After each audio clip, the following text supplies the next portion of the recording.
or vice, or affluence, or of some other things. For then they are no longer friends, nor do they think themselves qualified to be so. But this is most apparent in the gods ; for they most abundantly transcend in every thing that is good. It is also evident in kings ; for those who are much inferior to them do not think themselves worthy to be their friends. Nor do those who are of no worth aspire to be friends of the best or the wisest of men.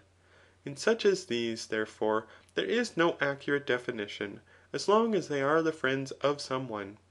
For many things being taken away, the friendship may yet remain ; but if they are separated by a great interval from each other, as is the case with man and divinity, friendship no longer remains.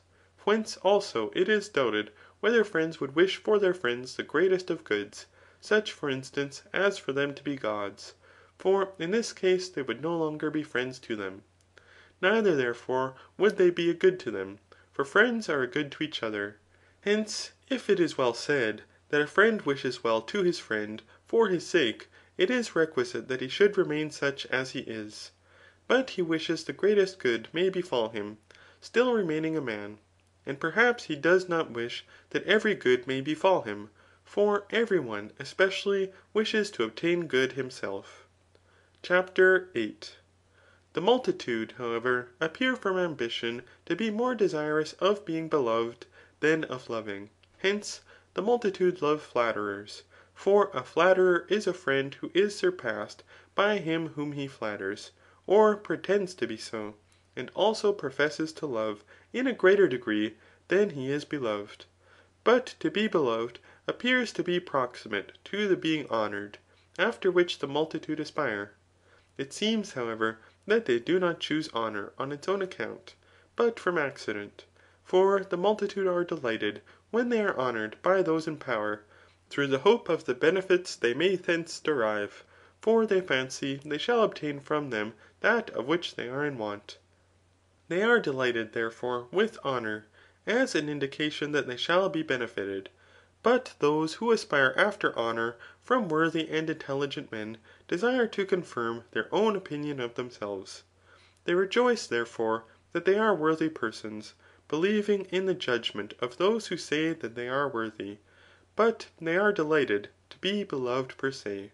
Hence it would seem that this is a better thing than to be honoured, and that friendship is a thing eligible of itself. Friendship, however, seems to consist more in loving than in being beloved. Of which this is an indication, that mothers rejoice in loving their children. For some mothers give their children to be privately educated by others, and love them knowing them to be their own offspring, but are not anxious to be beloved in return, if both cannot be effected. But it appears to them to be sufficient if they see their children doing well. And they love their offspring, though the offspring are unable to pay that attention to their mother which is fit, because they are ignorant of her.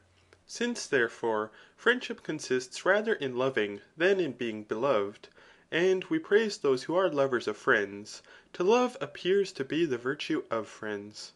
Hence, those in whom this exists according to desert are stable friends, and the friendship of such as these is stable.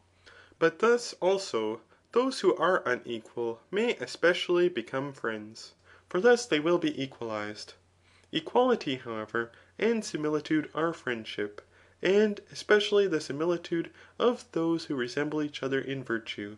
For being of themselves stable, they are also stable towards each other, and neither require any thing depraved, nor are subservient to any thing of this kind, but, as I may say, they prohibit what is base.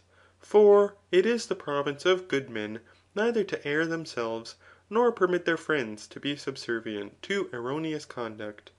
But depraved men have no stability ; for they do not remain similar to themselves, but are only friends for a short time, being delighted with the depravity of each other. Useful, however, and pleasing men remain friends for a longer time ; for they continue friends as long as they impart to each other pleasure and advantage. But the friendship which subsists on account of utility appears to be composed from contraries, such as the friendship of the poor with the rich man, and of the unlearned with the learned man. For he who is in want of any thing, aspiring to the possession of it, recompenses with something else him from whom he obtains what he wants. Hither also may be referred the lover and the beloved, the beautiful and the deformed. Hence, lovers sometimes appear to be ridiculous, when they think they ought to be beloved as much as they love. If, therefore, they are similarly amiable, perhaps it is fit they should thus think. But it is ridiculous if they possess nothing of this kind. Perhaps, also, neither does one contrary desire another essentially, but only from accident. But the appetite is directed to the medium, for this is good. Thus, for instance, it is good to a dry thing not to become moist, but to arrive at the medium between dryness and moisture. And in a similar manner to a hot thing, and to other substances. These things, however, must be omitted, for they are more foreign than is proper. CHAPTER 9. It seems, however, as we said in the beginning, that both friendship and justice are conversant with, and exist in the same things. For in all society there appears to be a certain justice and friendship. Men, therefore, call their fellow sailors, and fellow soldiers, friends. And in a similar manner, those who associate with them in other employments. But such as is the extent of their associations, such also is the extent of their friendship.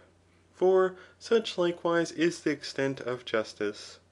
The proverb too rightly says, that all things are common among friends, for friendship consists in communion. Among brothers, however, and associates, all things are common. But among others, they are limited to certain bounds, and to some indeed more so, but to others less. For with respect to friendship also, some are friendships in a greater, and others in a less degree. Just things also differ, for there is not the same justice between parents and children, as between brothers towards each other, nor as between associates and fellow citizens. And the like takes place in other friendships. Injuries, therefore, are different towards each of these, and they receive an increase by how much the more the persons injured are friends. Thus, for instance, it is a more dire thing to defraud an associate of money than a fellow citizen, and not to assist a brother, than to refuse assistance to a stranger, and to strike a father, than to strike any other person. But the just is naturally adapted to be increased at one and the same time with friendship, as subsisting in the same things, and being equally extended. All communions or societies, however, resemble the parts of the political or civil communion. For men journey together with a view to a certain advantage, and in order to procure something which pertains to human life. Political communion also appears to exist for the sake of advantage, to have been established with a view to this from the beginning, and to continue so. For the attention of legislators is directed to this, and they say that what is advantageous in common is just. Other communions, therefore, partially aspire after utility.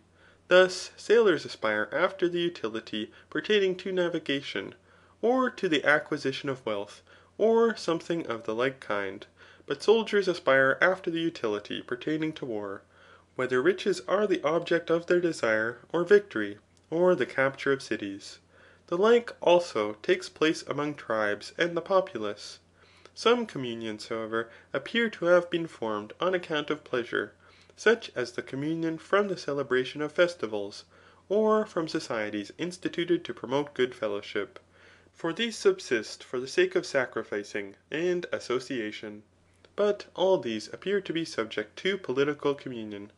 For political communion does not aspire after present advantage, but to that which pertains to the whole of life, performing sacrifices, and for this purpose forming assemblies, bestowing honours on the gods, and affording a cessation from labour, in conjunction with pleasure.